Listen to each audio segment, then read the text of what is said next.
Remake just got confirmed by the Bethesda themselves, and well, it got released today. It got shadow dropped, so it got confirmed and released. I mean, we knew it was coming, and we knew it was coming like relatively soon. But yeah, I mean, today's the day. It's out, and I watched the sort of dev presentation on it. They released like a 20-minute little like video talking about it, and there's a couple things I thought that we could talk about. I mean, there's certainly a conversation to be had about game preservation here. That's not what this video is about, but I did want to just touch on it briefly, because I think it's important that it's talked about generally, about whether or not this version of Oblivion sort of replaces the old Oblivion, right? Because that version of Oblivion, whatever this new one does, it still has value, right? As a sort of, well, yeah, as its own thing, if you will, right? Another good example of this is Demon Souls, right? Like, when they remade Demon Souls, they sort of, I mean, they didn't, like, butcher it or anything. It was still Demon Souls, but they did take out a little bit of sort of idiosyncrasies about that game, right? Like, they sort of redid a lot of the animations, and it could be argued that part of Demon Souls' charm was sort of the wonky animations and the sort of general look, right? So that's a conversation that could be had, and I don't think I'm equipped to have it, at least not right now. But I did want to touch on it. And there's a lot of other cool stuff you can talk about. I like that, with Skyrim, the sort of art style is very serious, right? It's very Song of Ice and Fire. And I think that's a good thing, by the way. I think it works for Skyrim. But Oblivion is a lot more D&D, a lot more Tolkien, if you will. It's a lot more, outward, colorful fantasy. And from the little bit that they showed, they didn't just replicate that, but they leaned into that even more. Right? Like they redid some character models to be even more colorful and extravagant, and I think that's cool. I think it speaks to the sort of love of the original game. And but yeah, anyway, what I wanted to talk about here specifically is the fact that it's on Unreal Engine 5. I think that's sort of the most interesting part of this whole thing, in my view. And I'll tell you why. You know, for so long, Bethesda, and this was technically made by Virtuous, but it's still a Bethesda product. They're presenting it that way, right? Like when Demon Souls got remade, you didn't see FromSoft and Hidetaka Miyazaki going out talking about like how cool it was and how this. No, it was very much Bluepoint. Here, Bethesda is very much clearly heavily involved in the whole thing. In Bethesda, for so long, they've stuck to what they call the creation engine. For those of you who don't know, the creation engine is the engine on which Oblivion, Skyrim, Starfield, and just Bethesda stuff and Fallout, they use that to run their games, and it's showing its age. It's shown its age for a while. Like, Skyrim is a fantastic game, but I would argue that even back when it came out, there were certain aspects of it that were dated even then. And back then it wasn't such a huge issue because the gap wasn't as large, right? And what makes Bethesda special isn't based on their engine or anything like that. It's their creativity, their design principles, and their writing, I would argue. But now that we're in 2025, it's most definitely showing its age, right? It's most definitely an issue. And it's so weird that Bethesda seems so adamant about sticking to the creation engine, right? Rather than just going with something like Unreal Engine 5 or creating a new engine from the ground up, right? Like a huge issue with Starfield, right? People talk about the loading screens, and a large part of that, the reason there were loading screens is because of the creation engine. The creation engine just cannot handle a game the size of Starfield, which means that it has to load so many individual elements of it in for the player. So, and when I heard about the Oblivion remake, I was like, cool, but I didn't even think about it. I thought it was going to be like another creation engine thing, right? Just redone.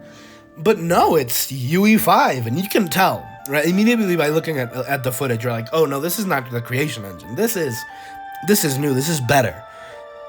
And I guess it makes me glad. I'm a fan of Bethesda. I'll say that. I'll say that much. I think that while Bethesda has certainly had a rough couple past few years, Fallout 4 was, I know it has its fans, but it wasn't, great.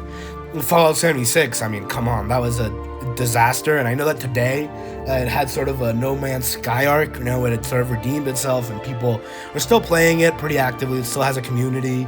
And then Starfield, you know, it tried so much, but again, it was held back, I would argue, by the creation engine, and also I would say some Bethesda like quirks, you know what I mean? Some of their idiosyncrasies definitely held Starfield back a little bit.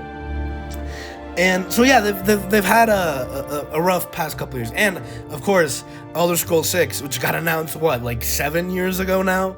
And I think back when it was announced, most of us were like, yeah, okay, it's not soon, it'll be 5 years. But now it's starting to feel like, okay, like, why did you even tell me about this, right? I mean, I'm assuming it's probably gonna be out next year or the year after that. It's gotta be soon at some point. But the reason why I was so excited and I was so glad for it to be UE5 is just because I think it shows, at least it shows to me, that Bethesda is finally willing to sort of let go of their own sort of internal policies for development, I guess, right? Like the idea that they have to work on the creation engine, that they have to do all of their own thing. And I think that only makes me more excited for Bethesda games in the future, because I think that if you apply the creativity and the talent that exists within Bethesda and the writing talent that exists within Bethesda to more modern software, right? Like if you let them work with actual modern tools, you can actually have them cook, right? Like you don't have to hold them back anymore. Well, they don't have to hold themselves back anymore. So I was really excited for it to be UE5. And there were other things within the little sort of trailer, little presentation that indicated that to me as well. The fact that I think combat is essentially still the same in the remake, but there seemed to be like a concerted effort in making it feel a lot more, I don't know if visceral is the word for it, but a lot more involved, if you will, right? Like the biggest flaw with these games has always been combat. In Starfield, you know, it had with guns, I think they're a little better than they are with like melee, which is, you know, Skyrim is a huge issue. Whenever you're with a sword, it's essentially just a whacking contest with the other guy. But it seems like here they're not doing that. They're incorporating, you know, the block in a way that makes sense. And there's clearly like the enemies react in a clear way to being hit, right? Like you hit them in a certain direction, their body will spin in that direction and it'll sort of like affect the way they're attacking you. So yeah, it just seems like Bethesda is sort of finally willing to grow a little bit, right? Even if it is this remake, you know, if this is the standard that they're setting, and if this is true for their next title, The Elder Scrolls 6, I think we're in for a pretty good RPG and a pretty damn good redemption arc from Bethesda's side. But yeah, I was just excited to hear about UE5. I think it's, like, again, it's a little thing. It's probably not even worth making like a whole video about, but it's, to me, it speaks volumes, right? And I think, I don't know when this development began, but it had to have like started development after Starfield, I imagine. So I imagine that Starfield started development as a creation engine thing, and maybe once they started talking about the Oblivion remake, there were definitely some people within Bethesda who were saying creation engine. But no, they went with UE5. And if that's what they're gonna do for the Elder Scrolls 6, man, I really think that it shows a lot of growth on Bethesda's part, right? Like Bethesda, for all intents and purposes, is a good studio. And well, yeah, I mean, I'm sort of rambling now, and I'm talking in circles a little bit, but that's sort of what I wanted to say. I was really excited, not because of the Oblivion remake itself. I mean, I'm probably gonna play it at some point. I'm not like hankering to get back into Oblivion. I do like it. Don't get me wrong, but there's just other stuff like on my mind and on my list, you know, other stuff that I want to get to, and I don't think a remake of an older game should take precedence over that. But yeah, I mean, it's exciting. It's exciting to me. That's what I'm trying to say. It's very, very exciting to see Bethesda take this direction. It's very exciting to look at this video and see this like wholesale embrace of the UE5 engine. It's very excited to see that the combat actually looks good for once. People said that about Starfield, so I guess you never really know. I mean, the game's out today. If you guys have played it, you can let me know.